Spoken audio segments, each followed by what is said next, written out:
Namaste my friend and welcome back to NEET Chemistry with Typical Mug. This is class 4 and today we listen for a rhythm hidden inside all of matter. Here is a wonderful idea to sit with.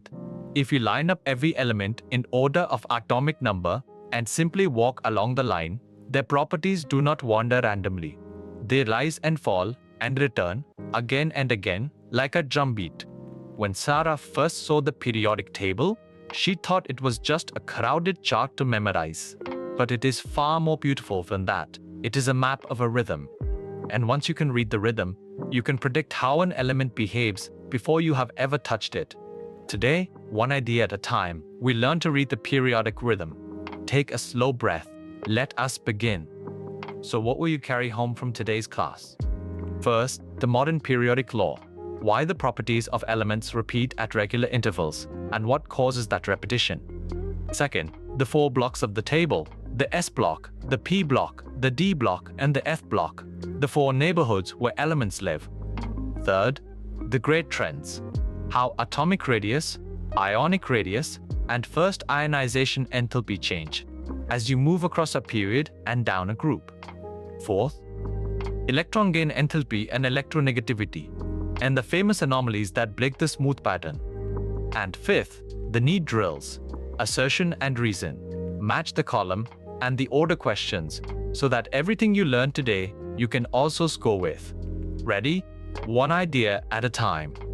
Let us start with the law itself. The modern periodic law says something simple and profound. The properties of the elements are a periodic function of their atomic numbers. Arrange the elements in order of increasing atomic number, and their properties come back around at regular intervals.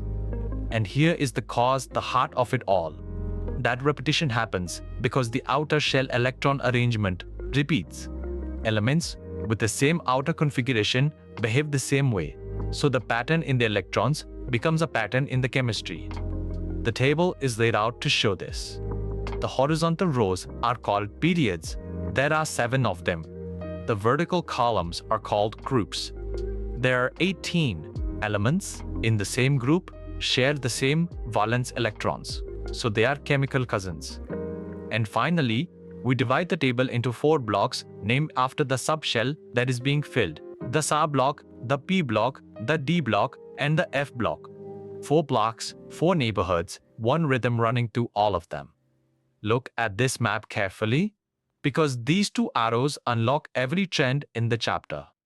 Follow the amber arrow first, moving across a period. From left to right, the atomic radius shrinks. It feels backward, but here is why. Each step adds 1 proton to the nucleus and 1 electron to the same shell. The stronger nuclear pole draws the shell inward, so the atom gets smaller as you go across. Now follow the violet arrow. Moving down a group, the atomic radius grows. Each period downward adds a whole new shell, further from the nucleus, so the atom swells. Across shrinks, down grows. Now, the beautiful part, ionization enthalpy and electronegativity do the exact opposite of radius. They rise across a period and fall down a group. They mirror size. And here is the one master idea to carry out of this slide. A smaller, tighter atom holds its electrons harder. So wherever the atom is small, it is hard to ionize and strongly electronegative. Learn the size trend and the rest follow it like shadows. Now let us look at size more closely, because ions behave differently from atoms. First, the atomic trend we just met.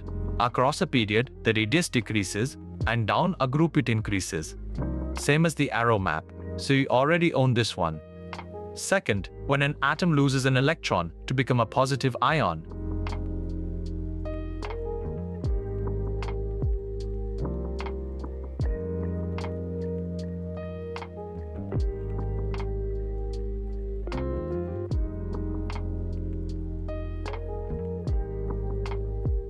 Now think of a sodium ion versus a sodium atom.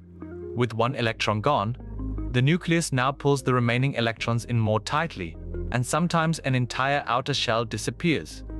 Third, when an atom gains an electron to become a negative ion, an anion, it gets larger. A chloride ion is bigger than a chlorine atom, The extra electron adds repulsion and swirls the electron cloud. And fourth, the trapped NEET loves, isoelectronic species. These are ions with exactly the same number of electrons. Since the electrons are equal, the one with more protons pulls hardest and is the smallest. So among oxide, fluoride, sodium ion, and magnesium ion, the order of size runs oxide greater than fluoride, greater than sodium ion, greater than magnesium ion. More protons, smaller ion, sit with that carefully. Now to energy. How hard is it to remove an electron, and how much energy is released when one is gained? First, the first ionization enthalpy. The energy needed to pull the outermost electron away from a single neutral gaseous atom. The harder the atom clings, the higher this value. Second, the trend. First ionization enthalpy rises across a period and falls down a group. It is the mirror of radius. A small atom guards its electrons tightly, so it costs more energy to take one away. Third, successive ionization enthalpies always increase. The second is larger than the first, the third larger than the second. And a huge jump appears the moment you try to break into a stable, noble gas core. That jump is a favorite NEET clue for finding the group. Fourth, electron gain enthalpy, the energy released when a neutral gaseous atom accepts an electron. The halogens release the most because they are one electron short of a full shell. And fifth, the anomaly you must remember. Chlorine releases more energy than fluorine, and sulfur releases more than oxygen. The second period atoms, fluorine and oxygen, are so tiny that the incoming electron feels crowded and repelled, so a slightly larger atom actually welcomes the electron more warmly. Not the single most examined graph in this chapter. The first ionization enthalpy across period 2, from lithium to neon. Watch the shape of the line. Overall, the line climbs from left to right. As we said, ionization enthalpy rises across a period. Lithium is low and easy to ionize. Neon is highest of all. But the climb is not smooth. There are two dips, and NEET adores them. The first dip is from beryllium to boron. Beryllium has a neatly filled 2 subshell, but boron's outermost electron has entered a 2p subshell, which sits a little higher in energy and is easier to remove. So boron, though it has more protons, is actually easier to ionize than beryllium. The second dip is from nitrogen to oxygen. Nitrogen has a half-filled p subshell, which is extra stable and reluctant to give up an electron. Oxygen has 1 electron more, which is paired and feels repulsion, so it comes off more easily. Nitrogen sits on a little peak, and oxygen dips just below it. So remember it as 2 dips. 2 reasons. The beryllium to boron dip is a change of subshell, and the nitrogen to oxygen dip is half-filled stability. Draw this shape in your mind, because this exact graph is asked again and again. Now sit up straight. These 5 lines are what NEET actually asks year after year. 1. The 2 ionization enthalpy dips, beryllium to boron, caused by the change of subshell, and nitrogen to oxygen, caused by half-filled stability. Memorize both cold. 2. Electron gain enthalpy. Chlorine releases more than fluorine, and sulfur more than oxygen. The tiny second period atom crowds the incoming electron. 3. In an isoelectronic series, the electrons are equal, so the ion with more protons is the smaller one. 4. The diagonal relationship. Lithium. 5. The second ionization enthalpy always jumps hugely when the next electron must be torn from a stable, noble gas core. That jump reveals how many easy electrons the atom had. Let us drill the NEET way. Remember the 4 options. Option A, both statements true and the reason explains the assertion. Option B, both true, but the reason does not explain the assertion. Option C, assertion true, reason false. Option D, assertion false, reason true. First one. Assertion. The first ionization enthalpy of boron is lower than that of beryllium. Reason. Boron's outermost electron is in a 2p subshell, which is higher in energy than beryllium's filled 2s. Check each on its own. Is the assertion true? Yes. Boron dips below beryllium. Is the reason true? Yes. And does the reason explain the assertion? perfectly, the easier to remove 2p electron is exactly why boron ionizes more readily. Both true. Reason explains. Option A. Second one. Assertion. The first ionization enthalpy of oxygen is lower than that of nitrogen. Reason. Oxygen has a higher nuclear charge than nitrogen. Now pause. The assertion is true. Oxygen does dip below nitrogen. The reason is also true. Oxygen does have one more proton, but a higher nuclear charge would push ionization enthalpy up, not down. The real cause is nitrogen's extra stable half-filled shell. So both statements are true, but the reason does not explain the assertion. Option B. This is the trap that catches John every time. Third one. Assertion. The electron gain enthalpy of fluorine is more negative than that of chlorine. Reason. Chlorine is larger than fluorine. Check the reason first. Yes, chlorine is larger. Now the assertion. But we learned that chlorine, not fluorine, releases more energy. Because fluorine is so small, it crowds the incoming electron. So the assertion is false, and the reason is true. Option D. A quick match now. Say each answer aloud before I reveal it. Largest atomic radius, cesium. Bottom of the alkali metals, biggest of the stable elements, huge and loosely held. Highest first ionization enthalpy, helium. Tiny. With a full shell it will not surrender, so it clings hardest of all. Most negative electron gain enthalpy, chlorine. Not fluorine. Remember, chlorine welcomes the extra electron without crowding it. And highest electronegativity, fluorine. Top right of the reactive elements, the greediest of all for shared electrons. If all four came to you before the reveal is becoming yours. Here is a favorite NEET format. I will read some statements. You silently count how many are correct. Statement 1.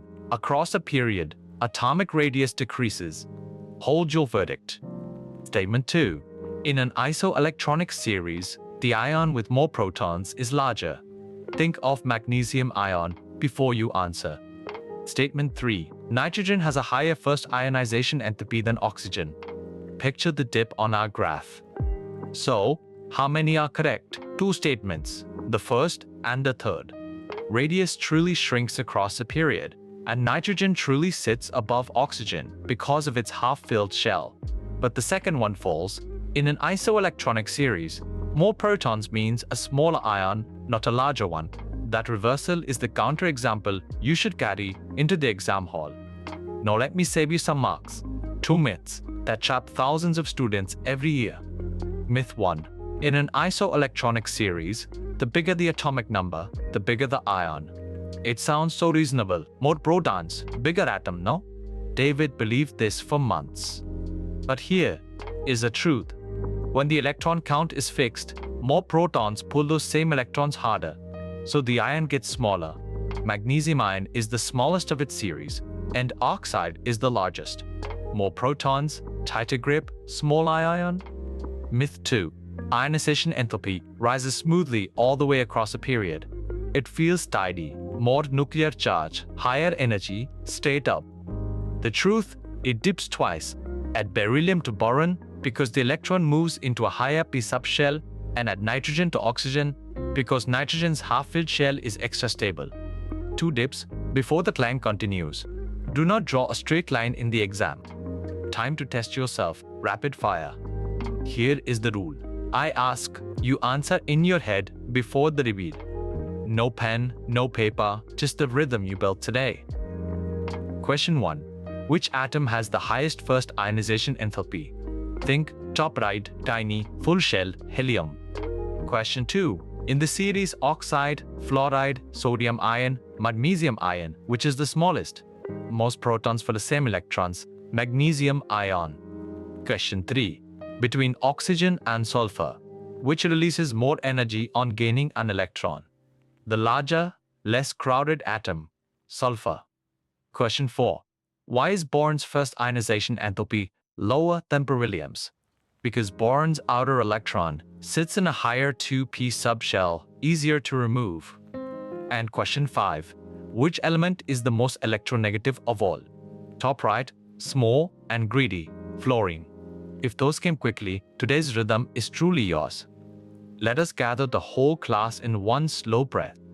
The modern periodic law properties repeat with increasing atomic number because the outer shell configuration repeats and the table splits into the S, P, D, and F blocks.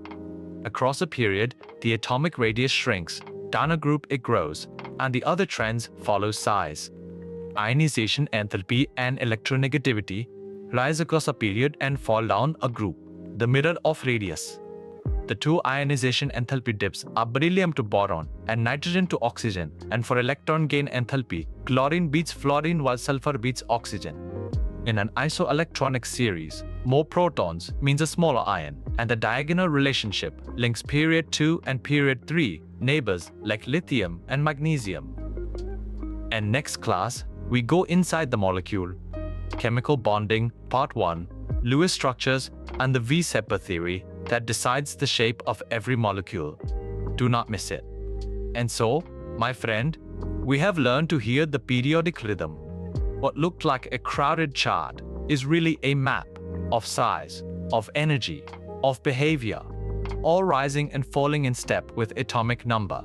Learn the trends once, truly, and you will never again memorize elements one by one. You will simply read the table and know. Sarah, David, Lisa, and John all felt lost before this chart too, until the day the rhythm clicked. Be patient with yourself. Tonight, revise the two arrows and the two dips slowly once. One idea at a time, you will crack NEET. Of this I am certain. If this class brought you clarity, subscribe to the channel so the next one finds you. Until then, keep going. I will see you inside the molecule.